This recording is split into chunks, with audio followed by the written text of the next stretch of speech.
안녕하세요. 김어준입니다. 지난주 아일랜드에서는 인도 뭄바이 태생 이민자의 아들 버라드 커가 인도인 2세로는 최초로 총리가 됐습니다. 38, 역대 최연소 총리면서 게이입니다. 세르비아에서는 지난주 차기 총리로 브르나비치가 지명됐고 레즈비언입니다. 스페인 여성 국방장관 차콘 임신한 채 군사열을 한 게 벌써 10년 전이고 이제 나토회에서는 여성 국방장관만 30명씩 모입니다. 그 나라들은 소수자 인권이 원래 높았다. 아닙니다. 아일랜드인 아무에게나 물어보세요. 천주교가 사실상 국교인 나라에서 게이 총리를 몇 년 전까지 상상이나 했냐고. 세르비아는 국민 85%가 동방 정교회입니다. 스페인은 마초이즘으로 유명하죠. 세상에 원래 그런 건 아무것도 없습니다. 기존 질서를 유지하려는 힘을 변화하고자 하는 힘이 넘어서면 그때 사회는 한 발자국씩 진화하게 되는 거죠. 문재인 정부가 오랜 세월 이 땅을 지배해왔던 주류의 기준으로는 기존 질서를 거역하는 소수자 정부라는 걸 새삼 깨닫는 요즘입니다.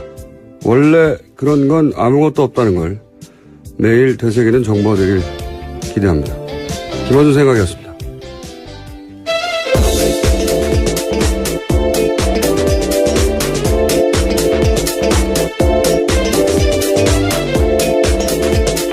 시사인의 김은지입니다.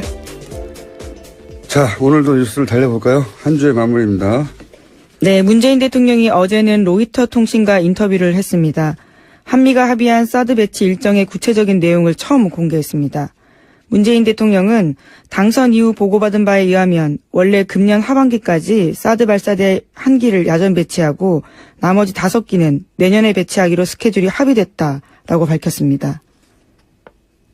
그 뒤에 말도 있지 않습니까? 예. 그러나 어떤 전유에서인지 알 수 없지만 탄핵 국면에 들어서고 난 이후에 이러한 절차들이 서둘러졌다라고 말했습니다. 이게 대통령발 단독이에요. 네, 그렇죠. 로이터 통신에게 단독 뉴스를 준 겁니다.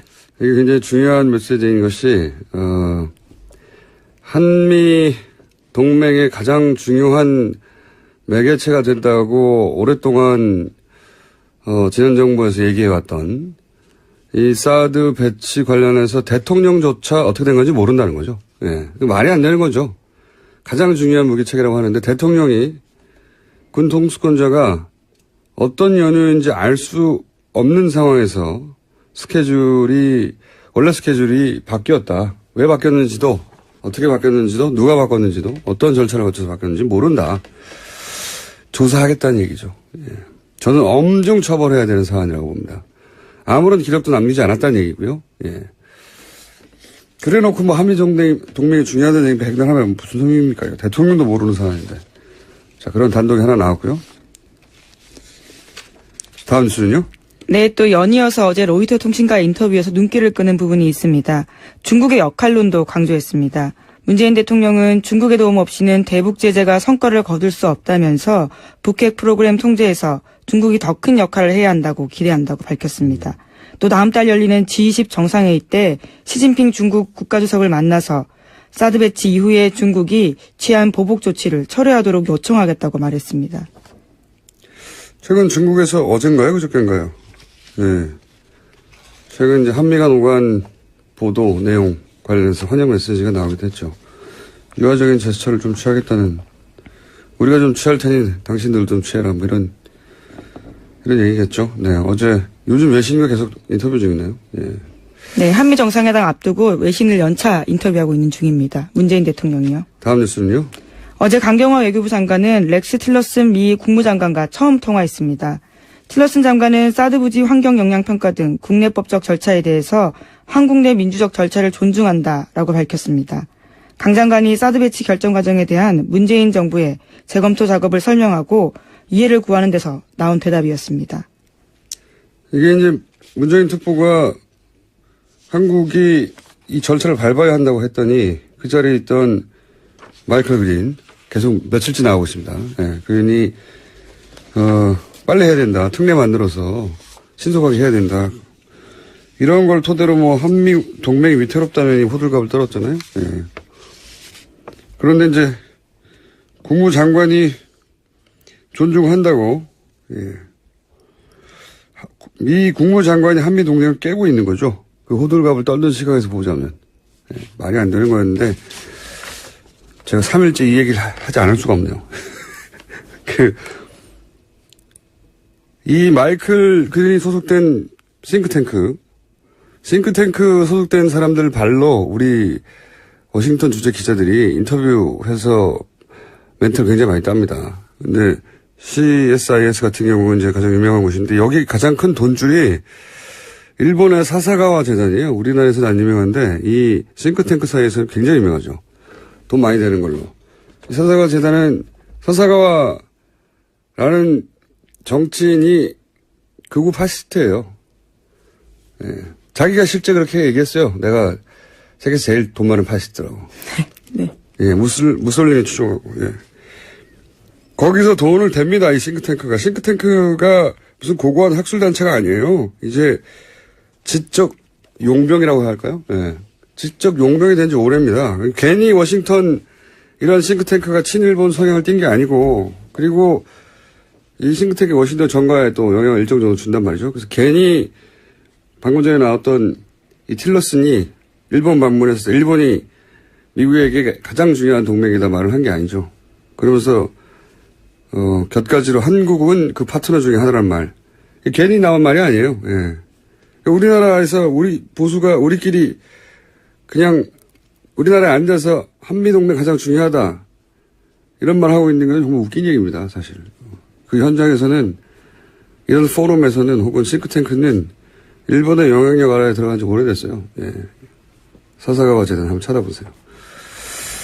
그런 일본 영향력에 바이어스 걸린 사람들 멘트를 따서 문재인 정부가 한미동맹을 위태롭다라고 하는 거는 웃긴 이야기입니다. 왜냐하면 이런 포럼에 가면 한국 관련 나오면 일본 시각이 고스란히 그 주류 시각처럼 전해져요. 그 일본 시각 예를 들어서 한국은 미국보다 중국에 더 가까워지고 있고 최근에. 그래서 미국에 덜 중요하고 이런 얘기가 나옵니다. 다음에 자세히 한번 다루죠. 예. 다음 순요. 네, 한미가 연합군사훈련을 중단하면 북한도 핵과 미사일 실험을 중단할 수 있다고 계영춘 인도 주재 북한 대사가 밝혔습니다. 인도. 예. 개 대사는 리수용 외무상 측근으로 알려진 인사입니다. 또 한미 정상회담을 일주일 앞둔 시점에 나온 발언이어서 주목됩니다.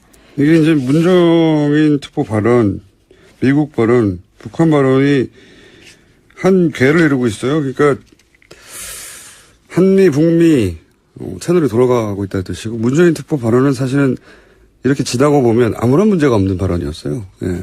아무런 문제가 없는. 그래서 박지원 국민의당 전 대표가 시기와 내용도 문제가 없다라는 식의 이야기를 했었죠. 이런 뉴스를 보고 종합한 거죠. 네.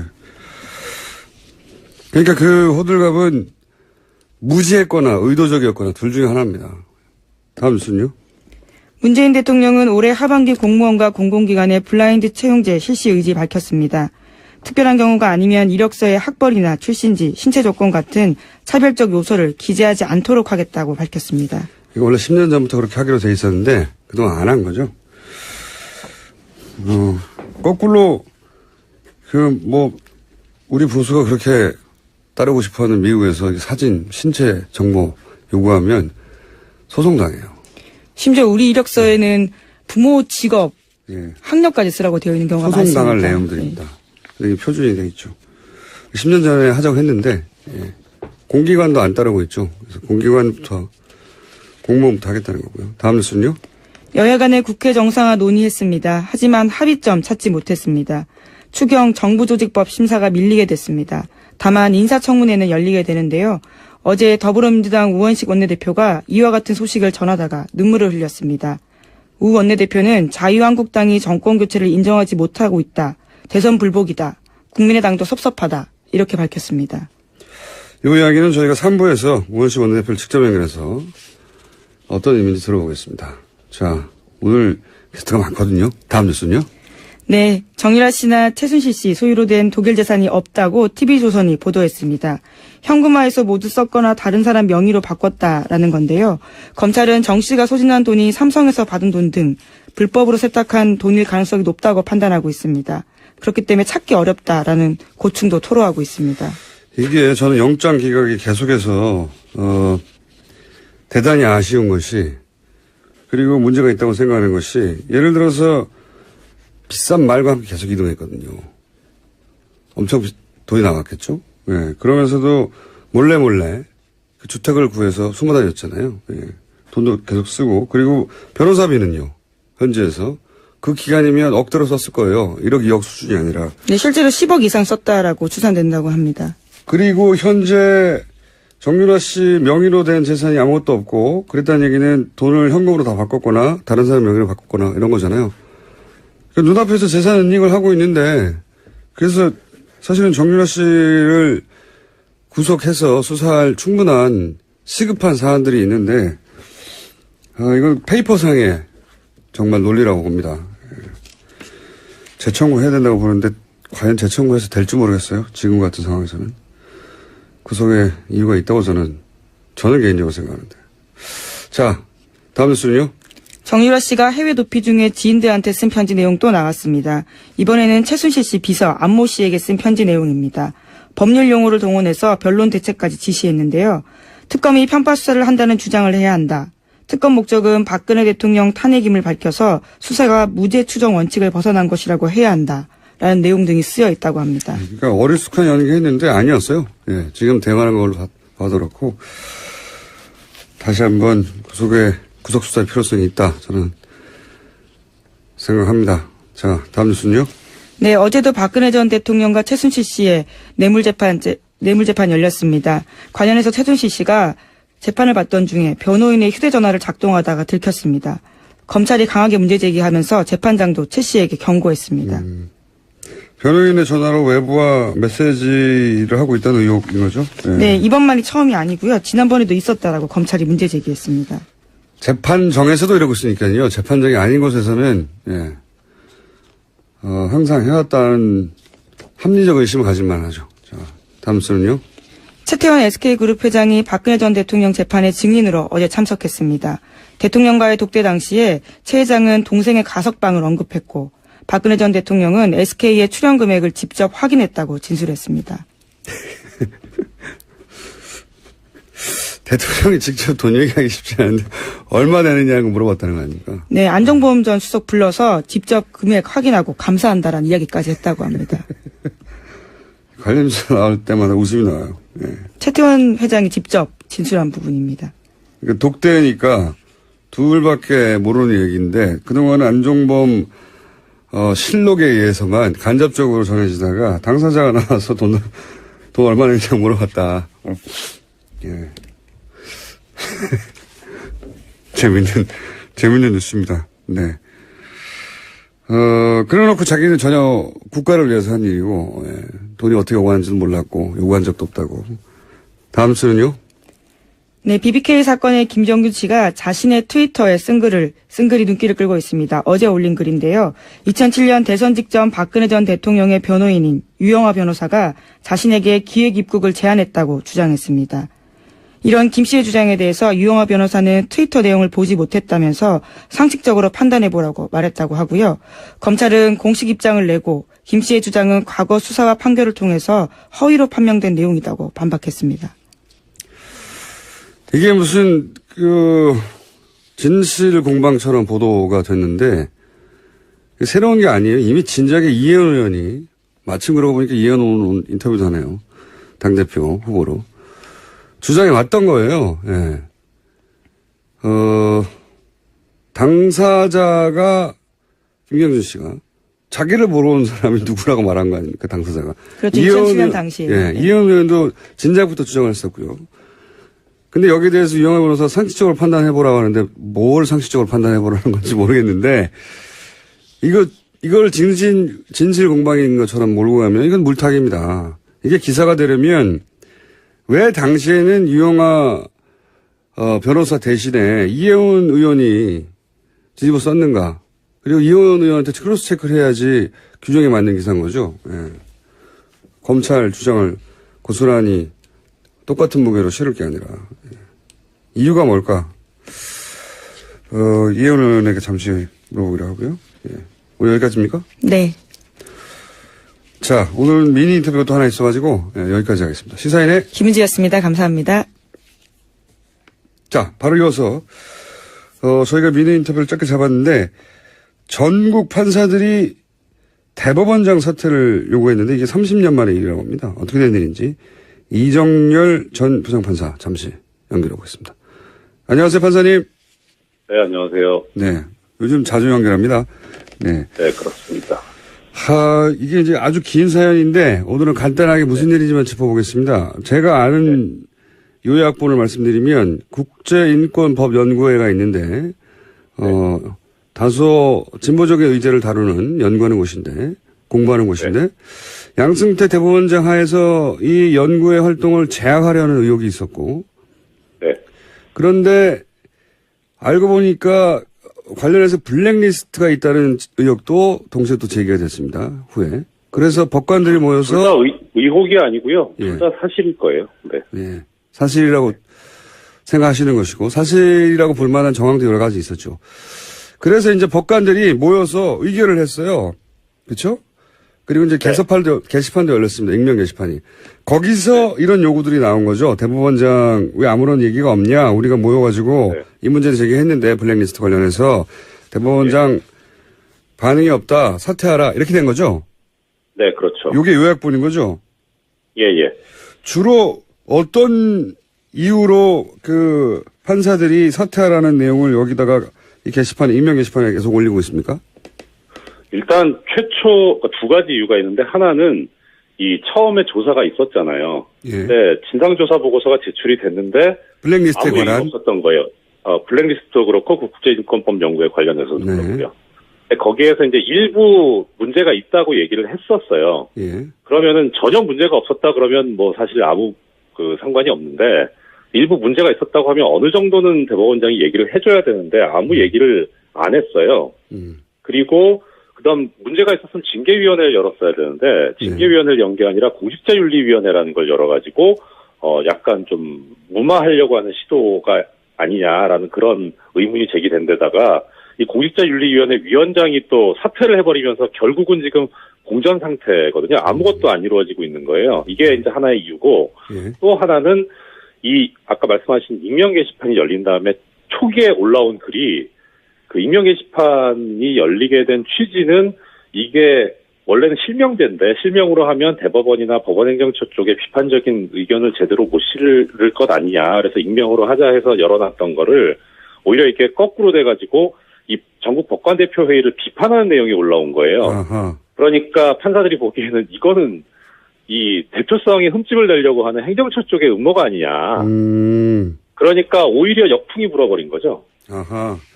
익명 게시판을 열어서 이런 전국 법관 대표 회의에서 의결됐던 내용이나 이런 내용에 대해서 비판하는 내용이 올라오자 거꾸로 이제 법관들이 화가 나서 네. 이 익명 게시판을 열었던 이유가 결국은 이 판사들의 요구를 이런 식으로 뒤에서 비판하려고 했던 거냐라고 거꾸로 물러가라 이런 얘기가 된 거군요. 네.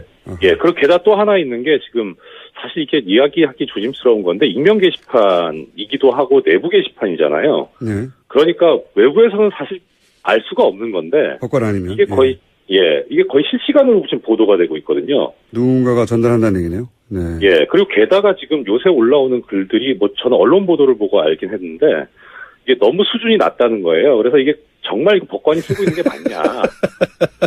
그러니까 오히려 이게 정말 아니 뭐 법관들도 게시판에 가면 네티즌이죠. 뭐 그렇긴 한데 이게 법관 수준의 글이 아니라는 거예요. 그래서 오히려 일부 법관들의 아이디가 도용당하고 있는 건 아니냐. 뭐 그런 얘기까지 하고 있더라고요. 예, 그 정도다. 네. 네.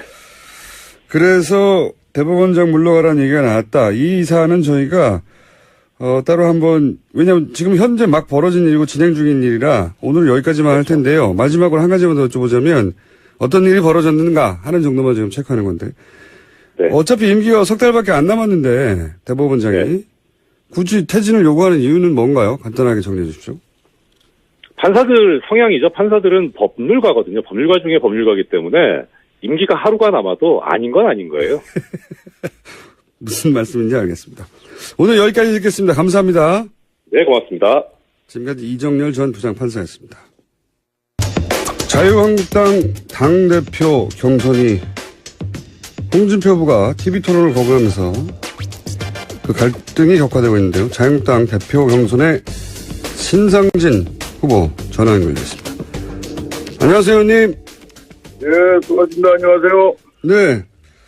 우선 간단한 출마의 변부터 왜 본인이 당대표가 되어야 하는지 말씀 주십시오. 예, 저희 지금 자유한국당이 지난 탄핵 사태 또 대선 참패 겪으면서 아주 지금 괴멸의 위기까지 지금 와 있습니다. 그래서 국민들로부터 이게 등을 돌렸고 국민들께서 그리고 이것이 이제 쓰러지는 우리 한국당을 좀 건전한 보수로 이기 위해 정말 리모델링하고 다시 세워야 되겠다는 그런 그 취지에서 제가 출마를 했습니다. 그동안 우리 보수 우리 한국당이 과거 지도부의 인물로는 우리 시대 변화에 또 민심에 따라서 당을 바로 세우기가 힘들다 이런 판단에서 제가 감히 나섰습니다. 예, 그리고 저는 성남시 중원구 지역구인데요. 저희 지역구에 아주 서민들이 많이 사시는 동네인데 저같이 이제 그런 동네에서 4선까지 하고 또 우리 당이 어려울 때 그냥 책임 없이 가만히 있는 것보단 이 국민의 눈높이에 맞는 정치를 우리 자유한국당이 제대로 수용하고 제대로 맞추어서 잘 좀 우리 보수의 정말 이 건전화 이렇게 바로 세우고자 제가 이렇게 출마하게 됐습니다.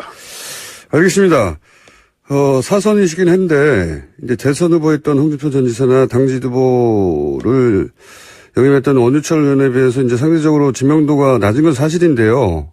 먼저 지명도가 훨씬 높은 홍준표 후보는 왜 대표가 되면 안 되는 겁니까? 그분은 어떻게 보면 지난 2011년도에도 당대표를 하다가 네. 7개월 만에 이제 하차를 했습니다. 당시에 그 디도스 사건 처리 네네. 과정에 이제 당 지도부 또 최고위원들하고 뜻이 안 맞아서 최고위원들이 물러나면서 당 지도부가 이제 와해가 됐죠. 네.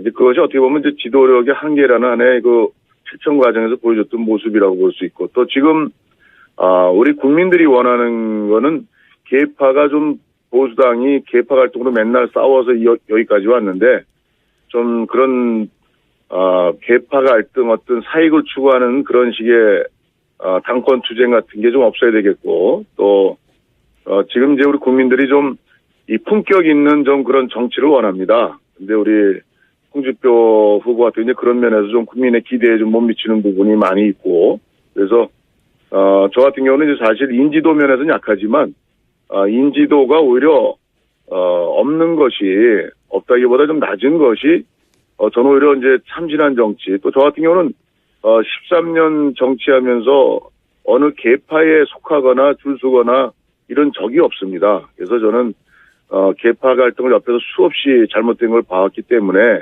또 원유철 후보도 훌륭하긴 하지만 또 원내 대표로서 지난 자유한국당이 아주 참패한 그 또 눈꼴 사나운 모습을 보여줬던 지난 총선이요. 총선 과정에 그때 원내 대표였었죠. 그런 그 책임 있는 당이 여기까지 오는데 책임을 좀 져야 될 지도부의 인물들이 다시 이렇게 출마하는 것을 보고서 제가 인지도는 낮지만 사실은 인지도 낮은 것이 오히려 국민께도 당원이 볼 때는 좀 새롭게 일할 수 있는 그런 희망의 어떤 그런 새 인물이라고 생각해서 제가 가능성이 있다고 보고 그래서 저는 당을 개혁하기 위해서 좀 과감한 판단을 좀 했습니다. 제가 물론 뭐 그때 비밀 투표였긴 합니다만 네. 대충 추정하기로는 언론에서 탄핵에는 찬성하신 것으로 알려졌는데 예. 이해하시는 거 보니까 맞군요. 근데 탈당은 또 안 하셨어요? 그죠? 저는 뭐 그때 그 탄핵이 사실은 절차상이나 저는 좀 문제가 있었다고 생각을 합니다. 이게 어떤 죄목이나 이런 탄핵 사유가 사실 언론에서 많이 언급이 됐지만, 그것이 사실은 이제 어느 정도가 진실이고 어느 정도가 사실이 아닌지에 대한 명백한 특검에서 그것이 조사가 충분히 조사 들어가기도 전이었죠. 12월 9일이. 그래서 저는 탄핵 자체의 절차상의 문제를 느꼈음에도 불구하고 이것이 당시의 그 사태가 대단히 국정이 나라가 아주 대단히 혼란과 위기를 거듭하고 또 박근혜 전 대통령이 당시에 4월 하야설 그리고 또 조기 대선 언급을 당내 지도부에게 공개적으로 한 건 아닙니다만은 그렇게 해서 우리가 당론을까지 했는데 사실은 그렇게까지 사태가 이좀 차분히 이게 전개되는 상황이 아니고 오히려 국가가 더 괜히 혼란과 위기를 거듭할 수 있는 이런 상황이기 때문에 오히려 헌법재판소의 오히려 판결을 정확히 받아보는 그런 절차가 오히려 더 필요하겠다 싶어서 좀 그런 탄핵에 찬성은 안 했지만 정치적 그런 결정을 한 바가 있습니다. 그러시군요.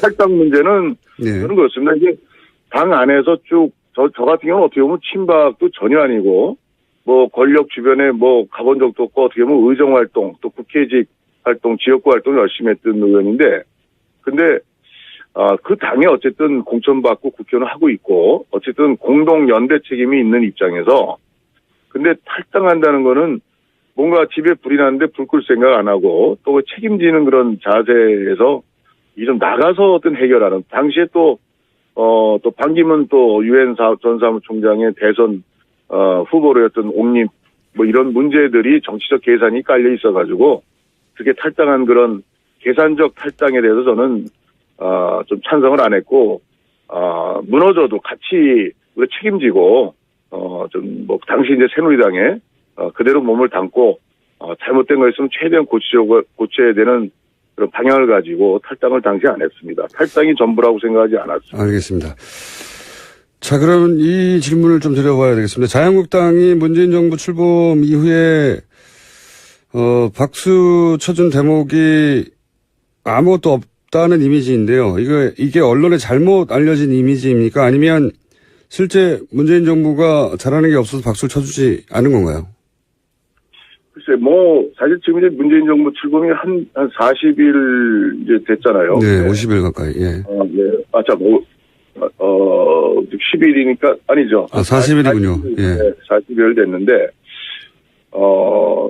사실 바로 이제 인사 문제가 있지 않습니까? 네네. 이건 어떻게 보면, 박수를 치고 싶어도 칠, 틈이 없었던 것 같아요. 알겠습니다. 바로 이제 총리 임명 문제서부터 해서, 그 인사 문제가 이제 또 이슈가 되고, 이게 참 어떻게 보면, 과거에는 새 정권 들어서면 서로 그냥 대선 때 싸우고 온갖 걸 했어도, 그래도 몇 달은 조금 가는데, 네.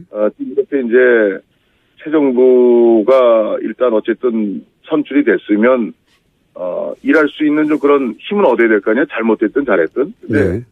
좀 굉장히 이제 첫 인사부터 이렇게 꼬이니까, 저로서도 야당이지만, 대단히 좀 안타깝고, 또 저는 한편, 저도 옛날에, 청년 때 야학교사, 노동운동, 학생운동, 감옥도 가고, 다 겪었습니다만은, 어떻게 주변에 그렇게 사람이 없나, 적폐청산하고, 박근혜 MB 정부의 그 역대 또 인사 문제에 대해서, 그렇게 이제 아주 보수 정권의 아주 썩은 부분이다, 부패다, 이렇게까지, 또 당시 야당에서, 민주당에서 공격을 했는데, 민주당도 이렇게 사람이 없는가 그렇다면, 이건 어떻게 보면, 당대당의 문제를 넘어서 우리 대한민국이, 정말 이 공직자 또 위에 높은, 소위, 그런, 위에서 일하는 사람들의 이 도덕성이 살아온 어떤 모습이, 이 보통 문제가 있지 않다 이런 데 대해서, 네. 국민들께서도 이런 차제에, 그런 문제 어느 당을 있으시군요.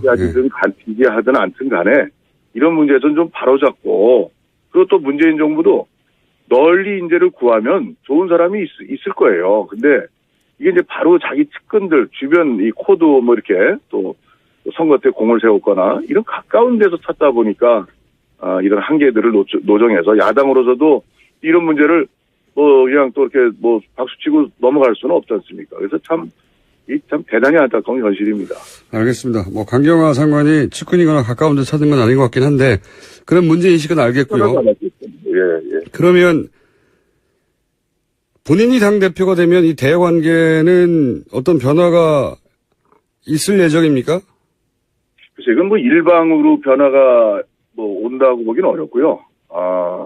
우선은 이제 국정을 운영하고 또 현재로서 어쨌든 간에 제1당이죠. 민주당이. 그래서 이게 집권 정부와 여당이 우선 좀, 빨리 어떤 욕심껏 일을 처리하려고 하는 그런 무리한, 그런 일을 하다 보면 또 국회가 걸리적거리고 어떻게 보면 또 야당이 아주 걸리적거린 존재가 되고 이런 인식을 가지고서는 뭐 여야 어떤 대립은 종식되기가 어렵고 또 발전적 관계를 맺기가 어렵다고 생각하고 좀 문재인 대통령서부터 여당 정부가 좀 느리더라도 이 기회에 좀 뭔가 우리나라가 좀 이 법치 또 국회와 정부의 어떤 협력 관계 이런 모델을 좀 잘 만들어 나가면 다음에 어떤 정권이 들어서더라도 우리나라에 좋은 그런 정치 발전이라는 큰 그런 기초를 놓을 수 있겠다 생각해서 칼자루는 결국 정부 여당이 쥐고 있고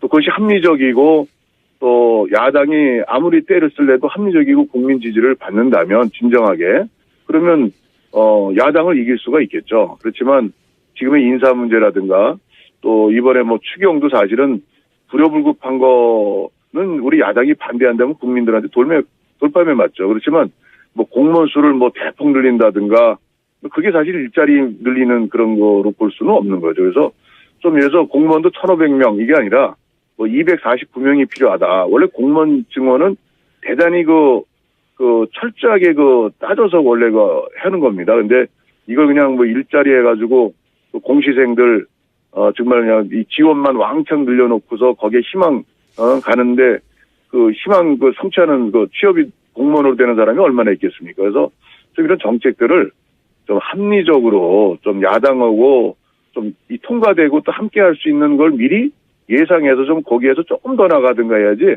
일방 추진을 하면은 야당이 제가 당대표가 된들 또 협치를 또 저도 하고 싶어도 알겠습니다. 쉽지 않은 그런 상황들을 여당이 또 집권 정부가 잘 풀어야 된다고 생각합니다.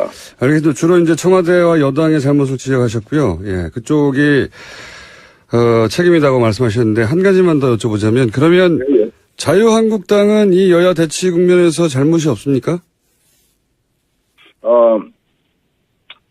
글쎄, 힘없는 또 약한, 소수의 또, 지금 대선 참패로 상처 입은 많은 그런 이 후유증이 있는 당인데, 글쎄, 이것은 어떻게 보면, 힘 있는 정부와 여당이 또 새 정부가 좀 야당을 좀 같이 끌고 가는, 설득하고 이런 좀 부드러운 자세가 필요한데, 야당이 먼저 잘하자, 어떻게 하자 하고서 이런 인사 문제, 이런 난맥을, 지금 인사가 제일 중요하지 않습니까? 근데 이걸 그냥 연일 드러나는 이런 문제를 인사청문회라는 그런 국회의 절차 과정이 있는데, 여기에서는 또 물르게 또 그냥 위장전이 또 좋다 그러고 대충 넘어갔다가는 이건 또 글쎄 문재인 정부가 잘 되기를 소망하는 그런 또 국민들은 또 평가를 어떻게 할지 몰라도 또 우리 당을 또 지지하는 또 보수나 또 아니면 일반 국민의 상식에서 봐서는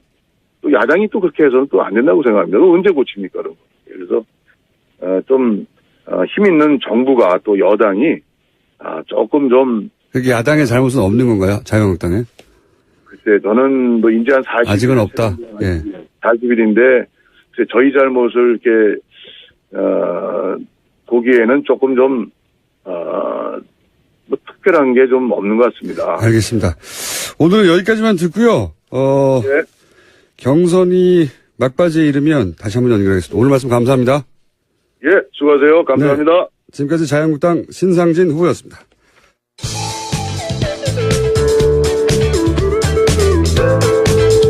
뉴스의 깊이가 다릅니다. 최고의 뉴스 생산자 김어준입니다.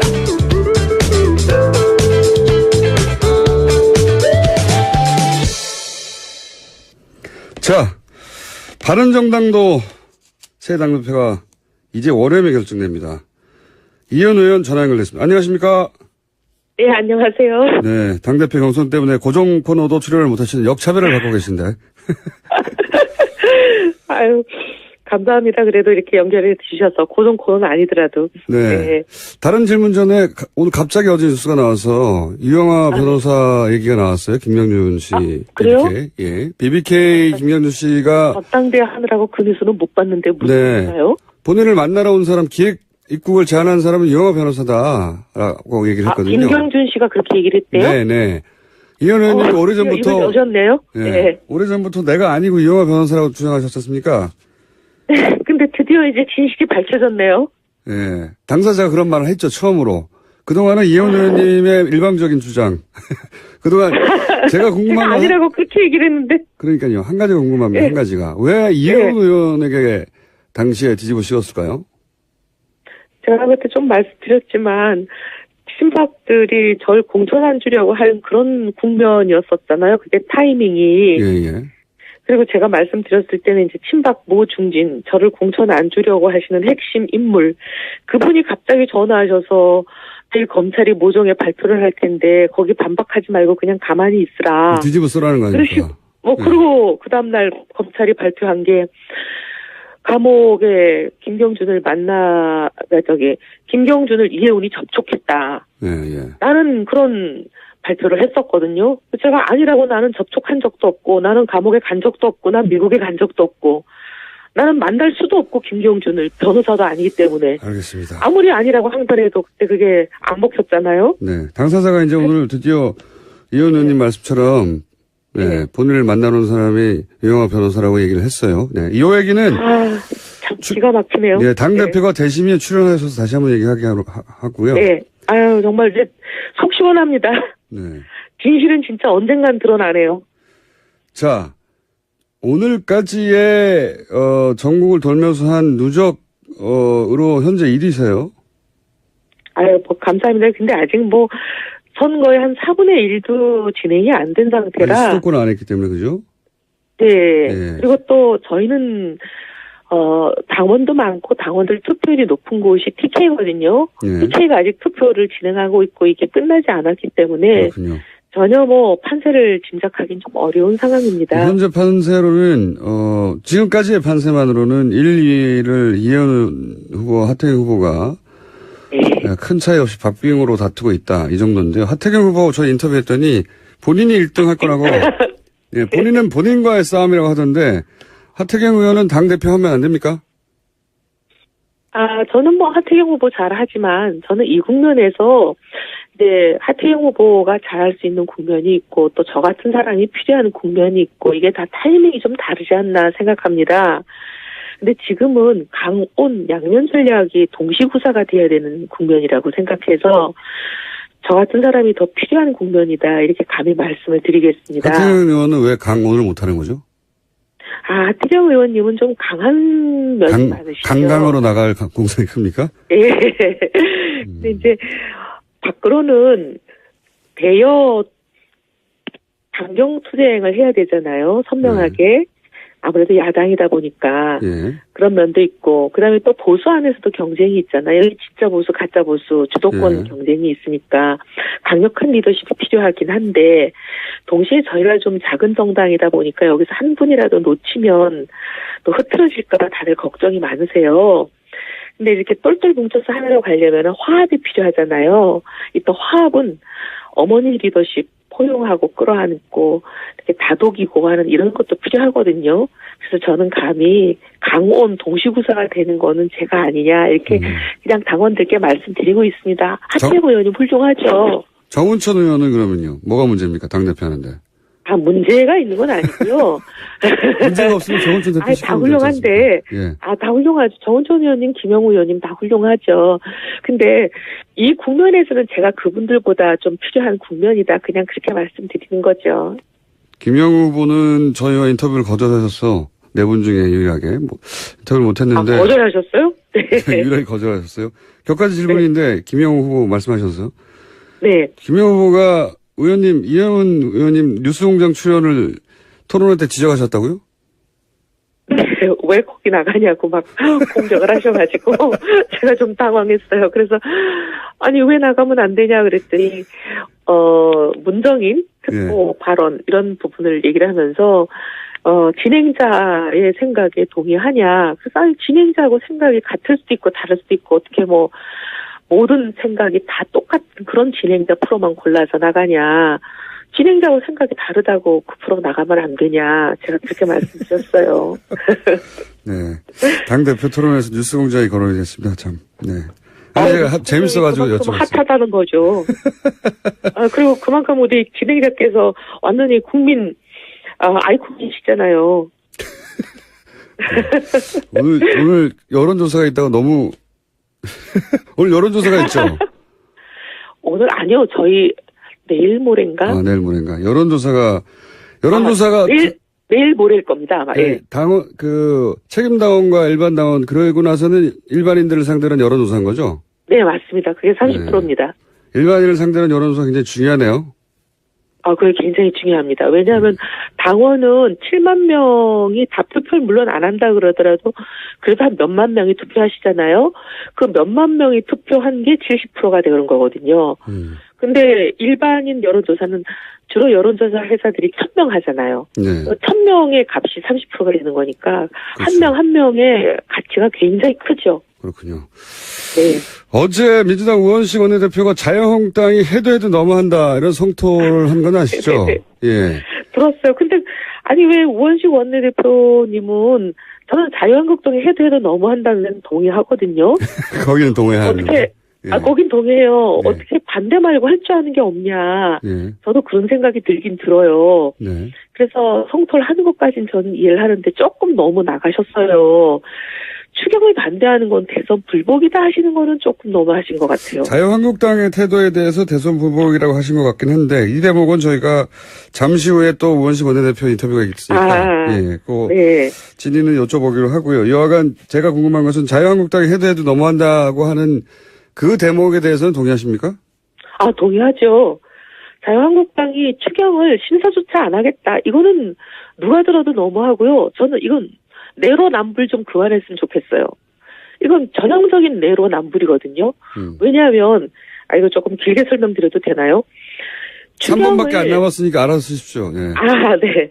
추경을 아무 때나 못하게 아예 그냥 국가재정법에 못을 박아버리자. 전쟁이 나거나 자연재해가 나거나 막 이런 거 아니면 못한다. 이렇게 법을 바꾼 게 박근혜 당대표 시절이에요. 저희가 야당할 때. 그렇게 세게 주장하면서 절대로 추경 못하게 한다고 이렇게 난리를 해놓고 본인이 대통령 되셔가지고 4년 동안 3번 했어요. 거의 1년에 매년 했다는 뜻이잖아요. 네. 근데 브렉시트 그때마다 추경됐습니다. 브렉시트 추경. 네. 근데 문제는 그리고 총 40조나 추경을 했어요. 그 3번이 단 한 번도 소위 자기들이 바꾼 국가재정법 추경 요건에 맞은 적이 한 번도 없어요. 근데 그때 당시 야당이 지금 여당 된 민주당 아닙니까? 민주당이 기하들이 그렇게 안 된다던 추경 요건에 하나도 안 뱉다고 얘기할 때마다 뭐라 그랬냐. 맞아 막 우기면서 했단 말이에요. 근데 이제 입장이 거꾸로 돼가지고 반대가 된 거 아닙니까? 근데 이번에는 똑같은 입으로 추경 요건이 안 맞다고 들어놓으면서 심사조사 안 하겠다 그러니 이건 전형적인 내로남불이에요. 다른 사람은 추경 요건이 안 맞다고 말할 수 있어도 그분들은 그 말할 수가 없어요. 알겠습니다. 자, 시간이 왔기 때문에 한 가지만 여쭤볼게요. 자유한국당과의 당대당 통합. 네. 가능합니까? 가능하다면 어떤 조건이어야 합니까?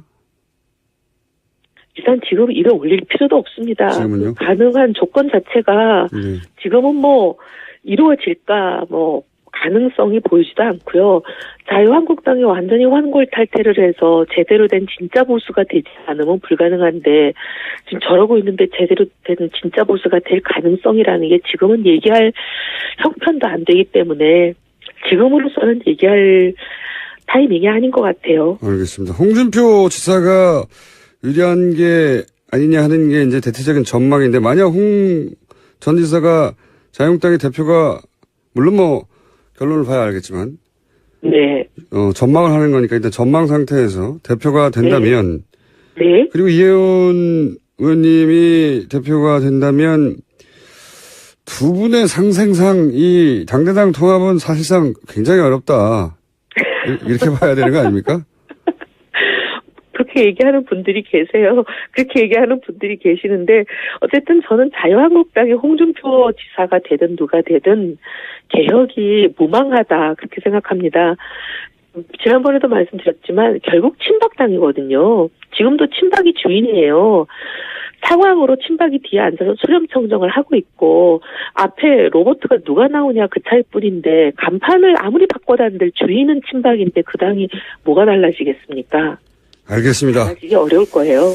예. 저희가 월요일 날 당대표 선출이시니까 다음 고정 시간에는 대표님으로 나오실 수도 있군요. 그렇게 되기를 도와주십시오. 알겠습니다. 오늘 말씀 여기까지 듣겠습니다. 감사합니다. 감사합니다. 네. 지금까지 이혜훈 의원이었습니다. 오늘 2부 인터뷰에서 여러 번 거론된 우한식 원내대표는 잠시 후 3부에서 만나보겠습니다. 김어준입니다. 안녕하세요. 김어준입니다. 지난주 아일랜드에서는 인도 뭄바이 태생 이민자의 아들 버라드 커가 인도인 2세로는 최초로 총리가 됐습니다. 38, 역대 최연소 총리면서 게이입니다. 세르비아에서는 지난주 차기 총리로 브르나비치가 지명됐고 레즈비언입니다. 스페인 여성 국방장관 차콘이 임신한 채 군사열을 한 게 벌써 10년 전이고 이제 나토회에서는 여성 국방장관만 30명씩 모입니다. 그 나라들은 소수자 인권이 원래 높았다. 아닙니다. 아일랜드인 아무에게나 물어보세요. 천주교가 사실상 국교인 나라에서 게이 총리를 몇 년 전까지 상상이나 했냐고. 세르비아는 국민 85%가 동방 정교회입니다. 스페인은 마초이즘으로 유명하죠. 세상에 원래 그런 건 아무것도 없습니다. 기존 질서를 유지하려는 힘을 변화하고자 하는 힘이 넘어서면 그때 사회는 한 발자국씩 진화하게 되는 거죠. 문재인 정부가 오랜 세월 이 땅을 지배해왔던 주류의 기준으로는 기존 질서를 거역하는 소수자 정부라는 걸 새삼 깨닫는 요즘입니다. 원래 그런 건 아무것도 없다는 걸 매일 되새기는 정보가 되길 기대합니다. 김어준 생각이었습니다.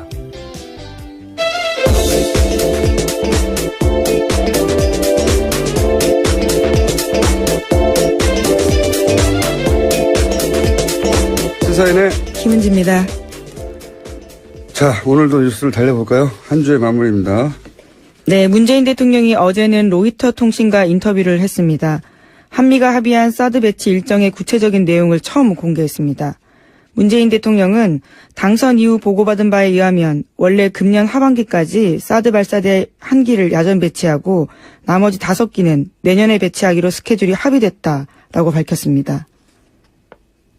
그 뒤에 말도 있지 않습니까? 예. 그러나 어떤 전제에서인지 알 수 없지만 탄핵 국면에 들어서고 난 이후에 이러한 절차들이 서둘러졌다라고 말했습니다. 이게 대통령발 단독이에요. 네, 그렇죠. 로이터 통신에게 단독 뉴스를 준 겁니다. 이게 굉장히 중요한 메시지인 것이 한미 동맹의 가장 중요한 매개체가 된다고 오랫동안 지난 정부에서 얘기해왔던 이 사드 배치 관련해서 대통령조차 어떻게 된 건지 모른다는 거죠. 예. 말이 안 되는 거죠.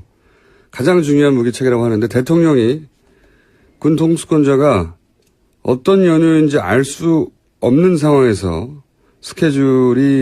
원래 스케줄이 바뀌었다. 왜 바뀌었는지도, 어떻게 바뀌었는지도, 누가 바꿨는지도, 어떤 절차를 거쳐서 바뀌었는지 모른다. 용병이라고 할까요? 예. 직접 용병이 된 지 오래입니다. 괜히 워싱턴 이런 싱크탱크가 친일본 성향을 띈 게 아니고, 그리고 이 싱크탱크 워싱턴 정가에 또 영향을 일정 정도 준단 말이죠. 그래서 괜히 방금 전에 나왔던 이 틸러슨이 일본 방문해서 일본이 미국에게 가장 중요한 동맹이다 말을 한 게 아니죠. 그러면서 곁가지로 한국은 그 파트너 중에 하나란 말.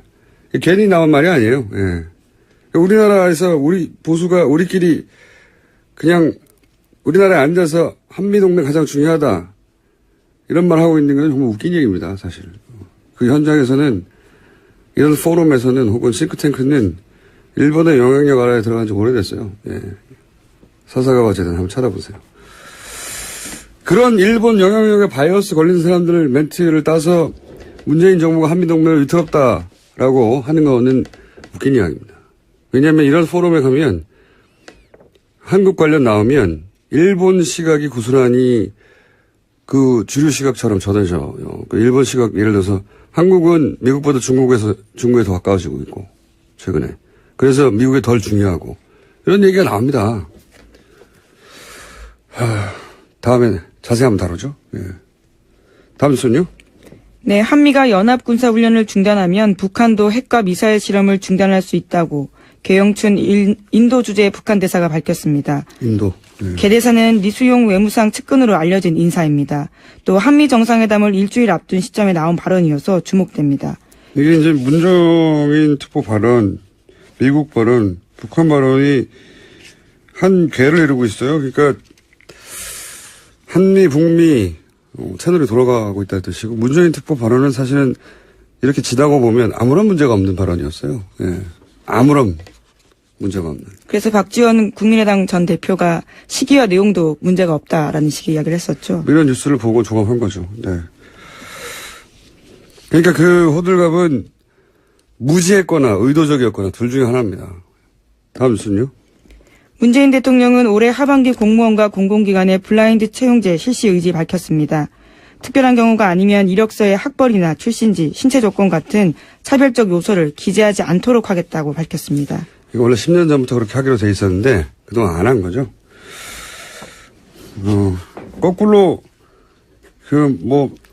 우리 보수가 그렇게 따르고 싶어하는 미국에서 사진, 신체 정보 요구하면 소송당해요. 심지어 우리 이력서에는 부모, 직업, 예. 학력까지 쓰라고 되어 있는 경우가 많습니다. 소송당할 내용들입니다. 이게 표준이 돼 있죠. 10년 전에 하자고 했는데 예. 공기관도 안 따르고 있죠. 그래서 공기관부터 공무원부터 하겠다는 거고요. 다음 뉴스는요. 여야 간의 국회 정상화 논의했습니다. 하지만 합의점 찾지 못했습니다. 추경 정부조직법 심사가 밀리게 됐습니다. 다만 인사청문회는 열리게 되는데요.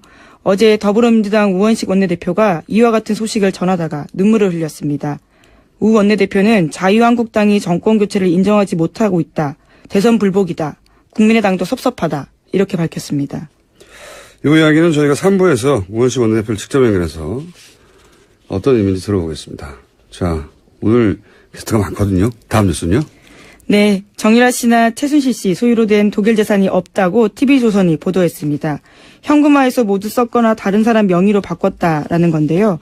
검찰은 정 씨가 소진한 돈이 삼성에서 받은 돈 등 불법으로 세탁한 돈일 가능성이 높다고 판단하고 있습니다. 그렇기 때문에 찾기 어렵다라는 고충도 토로하고 있습니다.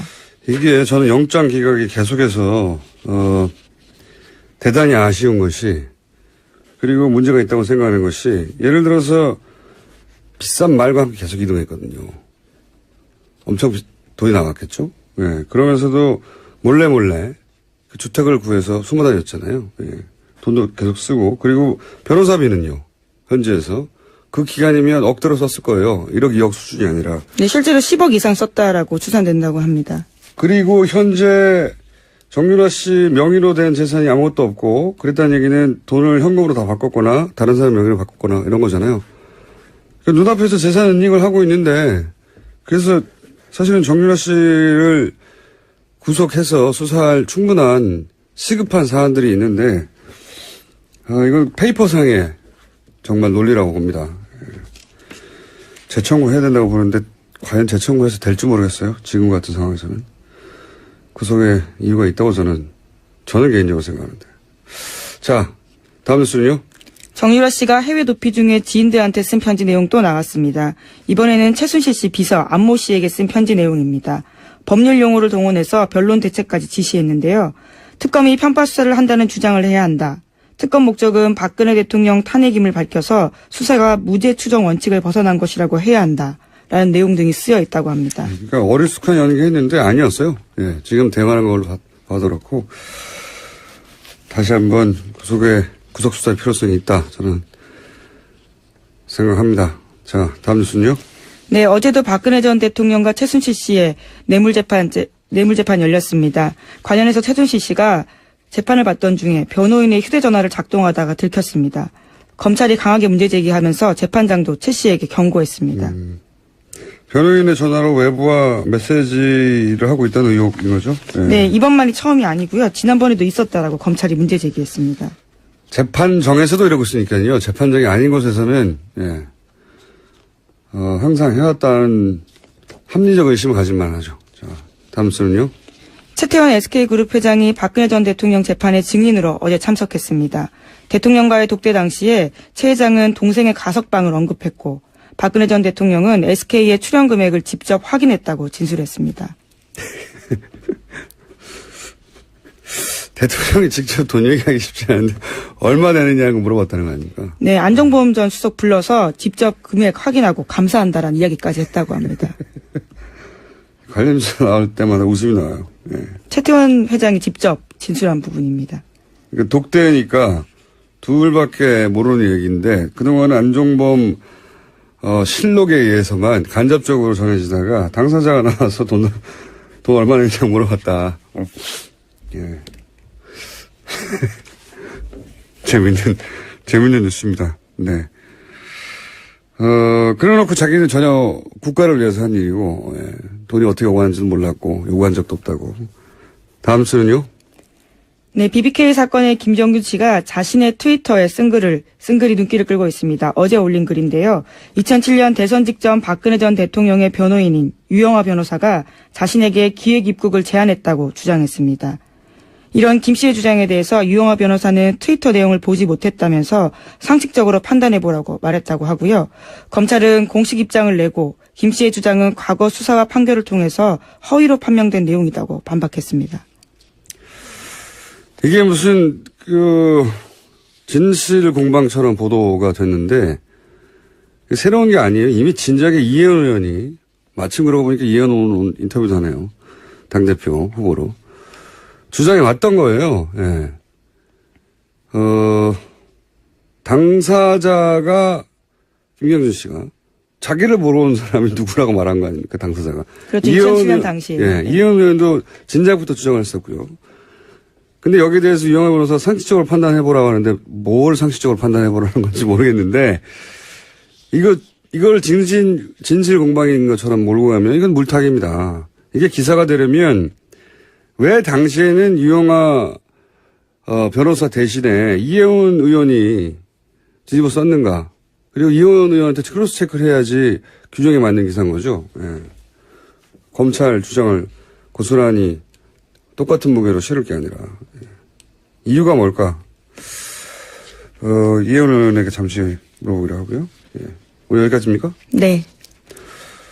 자, 오늘은 미니 인터뷰가 또 하나 있어가지고 여기까지 하겠습니다. 시사인의 김은지였습니다. 감사합니다. 자, 바로 이어서 저희가 미니 인터뷰를 짧게 잡았는데 전국 판사들이 대법원장 사퇴를 요구했는데 이게 30년 만의 일이라고 합니다. 어떻게 된 일인지 이정열 전 부장판사 잠시 연결하고 있습니다. 안녕하세요, 판사님. 네, 안녕하세요. 네, 요즘 자주 연결합니다. 네, 조사하겠다는 얘기죠. 예.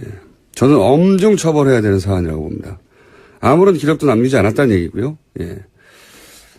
그래 놓고 뭐 한미동맹이 중요하다는 얘기 백날하면 무슨 의미입니까? 대통령도 모르는 사안인데. 자, 그런 단독이 하나 나왔고요. 다음 뉴스는요? 네, 또 연이어서 어제 로이터 통신과의 인터뷰에서 눈길을 끄는 부분이 있습니다. 중국의 역할론도 강조했습니다. 문재인 대통령은 중국의 도움 없이는 대북 제재가 성과를 거둘 수 없다면서 북핵 프로그램 통제에서 중국이 더 큰 역할을 해야 한다고 기대한다고 밝혔습니다. 또 다음 달 열리는 G20 정상회의 때 시진핑 중국 국가주석을 만나서 사드 배치 이후에 중국이 취한 보복 조치를 철회하도록 요청하겠다고 말했습니다. 최근 중국에서 어젠가요? 그저께인가요? 네. 최근 이제 한미 간 오간 보도 내용 관련해서 환영 메시지가 나오기도 했죠. 유화적인 제스처를 좀 취하겠다는, 우리가 좀 취할 테니 당신들도 좀 취해라, 뭐 이런 얘기겠죠. 네. 어제, 요즘 외신과 계속 인터뷰 중이네요. 예. 네. 한미 정상회담 앞두고 외신을 연차 인터뷰하고 있는 중입니다. 문재인 대통령이요. 다음 뉴스는요? 어제 강경화 외교부 장관은 렉스 틸러슨 미 국무장관과 처음 통화했습니다. 틸러슨 장관은 사드 부지 환경 영향 평가 등 국내법적 절차에 대해서 한국 내 민주적 절차를 존중한다라고 밝혔습니다. 강 장관이 사드 배치 결정 과정에 대한 문재인 정부의 재검토 작업을 설명하고 이해를 구하는 데서 나온 대답이었습니다. 이게 이제 문재인 특보가 한국이 이 절차를 밟아야 한다고 했더니 그 자리에 있던 마이클 그린 계속 며칠째 나오고 있습니다. 예, 그러니 빨리 해야 된다. 특례 만들어서 신속하게 해야 된다. 이런 걸 토대로 뭐 한미 동맹이 위태롭다는 호들갑을 떨었잖아요. 예. 그런데 이제 국무장관이 존중한다고, 예. 미 국무장관이 한미 동맹을 깨고 있는 거죠. 그 호들갑을 떨던 시각에서 보자면. 예. 말이 안 되는 거였는데, 제가 3일째 이 얘기를 하지 않을 수가 없네요. 이 마이클 그린이 소속된 싱크탱크 소속된 사람들 발로 우리 워싱턴 주재 기자들이 인터뷰해서 멘트를 굉장히 많이 땁니다. 근데 CSIS 같은 경우는 이제 가장 유명한 곳인데 여기 가장 큰 돈줄이 일본의 사사가와 재단이에요. 우리나라에서는 안 유명한데 이 싱크탱크 사이에서는 굉장히 유명하죠. 돈 많이 되는 걸로. 이 사사가와 재단은 사사가와라는 정치인이 극우 파시스트예요. 예. 자기가 실제 그렇게 얘기했어요. 내가 세계에서 제일 돈 많은 파시스트라고. 네. 예, 무솔리니 추종하고, 예.